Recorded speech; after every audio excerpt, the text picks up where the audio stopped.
Where's the oh, that right there? I don't know why. We put them in there. Hey Dad, I want to Eating the food that we grew in the garden. We are here celebrating our first annual summer harvest.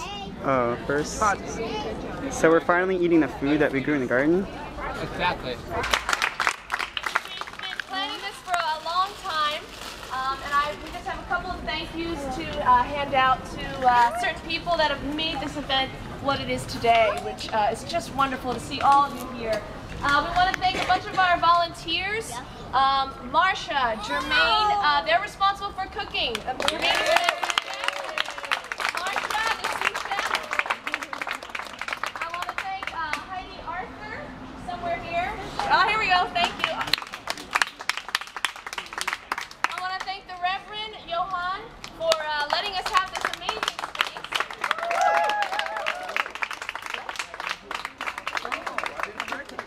I want to thank Karen Sharp also for her help with the planning committee. Bruce Tilly, thank you so much for all of your help with the planning. Tanya and Craig, yes, where are Tanya and Craig? They're here somewhere. There's Craig and Tanya's, there we go. Master Gardeners, thank you very much. It's been a great honor to be a part of this project this summer. I'm going to hand over the speech to Johnny Huang, who is the head and founding member of City Agriculture Network, which is a club that was started at City College, where we all were or are students. And he started this club because he wanted to open up more green spaces, particularly in Harlem, around the school area, so that people in the community can have fresh vegetables, have access to fresh vegetables, which is so rare in New York City. So without further ado, here's Johnny Huang.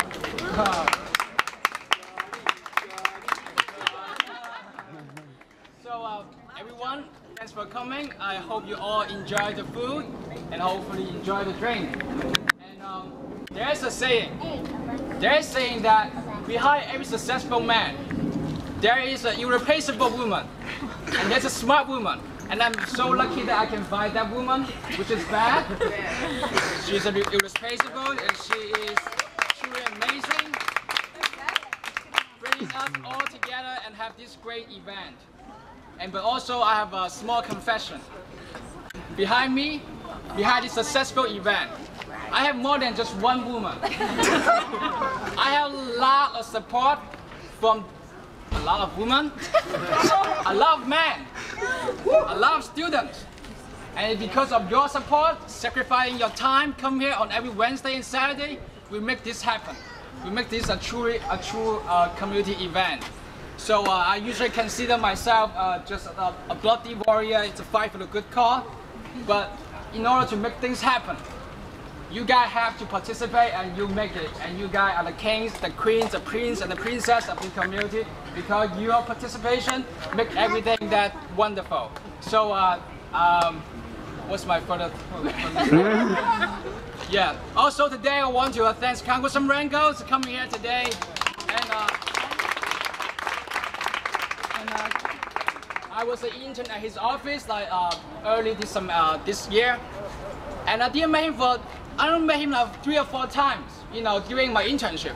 But my impression for him, I think he's a truly amazing person. And actually, my first impression is not about him; it's about his office. During my internship, I found something very, very strange happening in the office. Nobody in the office want to get off. Nobody in the office want to get out of work. When when the answering people call concern from 9 to 5, and then they stay in the office, they continue to work. They continue to help and solve client question, so they can the next day when the office open, they will have all the answers. And so at that point, it made me start wondering what kind of person Congressman Rangel is.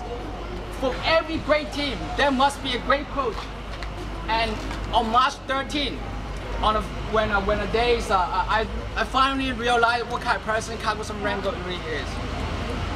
On March 13th, there's a huge thunderstorm, and there's a local event going on 135th, and the small community event.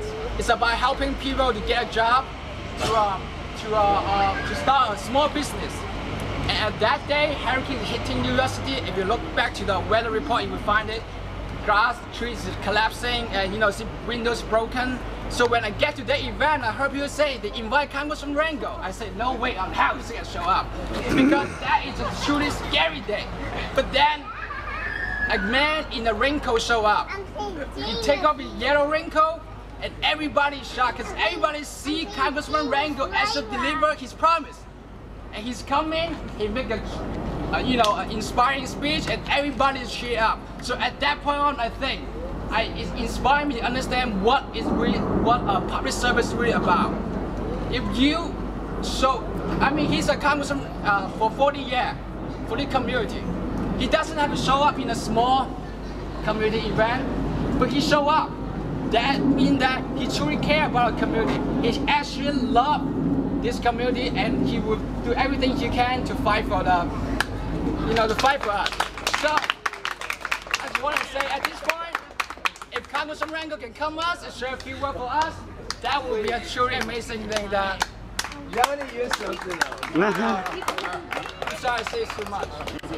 What an ambassador he is. Thank you, Johnny. Thank you so much. No problem. Ladies and gentlemen, the Honorable Congressman Charles Rangel, who needs no introduction. Thank you so much.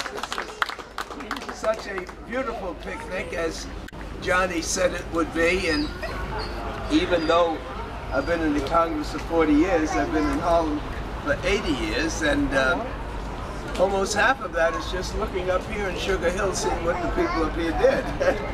And this is really an exciting part of my congressional district, and as we fought to make certain we preserved Hamilton home, we also worked so closely with the church here and the Johnson families over the years. They've just been a part of this community, and the people may have changed, but the church work and leadership continues generation after generation. I don't know whether most of you know it or not, but out of the 435 congressional districts, the 15th congressional district of New York geographically is the very, very smallest. That is, I can walk the circumference of my district, where for some district it will take days to drive, some to fly. And the reason for that is simple. All of my constituents live in high-rises. All of my constituents live next door to each other, and unfortunately sometimes they have no clue as to who's living next door.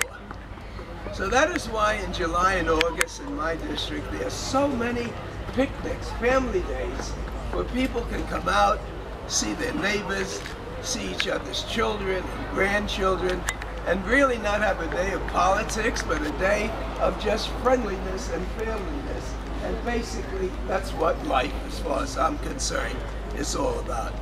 Johnny, if I can recharge my battery and get the enthusiasm that you have, then I'll be in pretty good shape. But thank all of you from the City Agricultural Network. What the work that you are doing is the work that President Obama is trying to do. We are just God's human machines, and what goes in is what God allows us to exert. If we can put in healthy foods, if we can keep this machine maintained through exercise, if we can stay out of the clinics and the hospitals and intensive care, then God has shown us in a way not only can we improve our quality of lives for ourselves and our children, but certainly we can do something with the deficit as well. So have a great day, Johnny. Thank you. It's everything that you said it was. So.